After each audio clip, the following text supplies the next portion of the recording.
കുട്ടനാട്ടിലെ നൂറുകണക്കിന് താറാവ് കർഷകർ വലിയ ആശങ്കയിലാണ്. അടുത്ത വർഷം മാർച്ച് വരെ താറാവുകളെ വളർത്തരുതെന്ന നിർദ്ദേശം അപ്രായോഗികമെന്ന് കർഷകർ. ജനുവരി മുതൽ പാടത്ത് കൃഷി ഇറങ്ങുന്ന സമയമാണ്.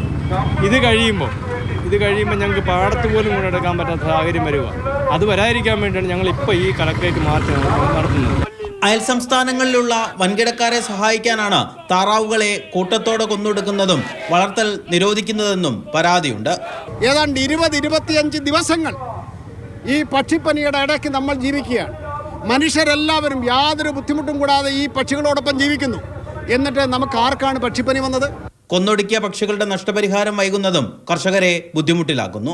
കൊന്ന താറാവ് കർഷകന്റെ ഒന്നും വീട്ടിൽ കഞ്ഞിവൈ പോലുമില്ല. അവൻ്റെ ഉള്ള വരുമാന മാർഗമാണ് സർക്കാർ കൊന്നൊടുക്കിയത്. എത്രയും വേഗം ആ നഷ്ടപരിഹാരം ഞങ്ങൾക്ക് തരണം. കൊന്നൊടുക്കലും നിരോധനവും നഷ്ടപരിഹാരവുമല്ല ശാശ്വത പരിഹാരം. പക്ഷിപ്പനി പ്രതിരോധ വാക്സിന്റെ സാധ്യതകൾ തേടണം.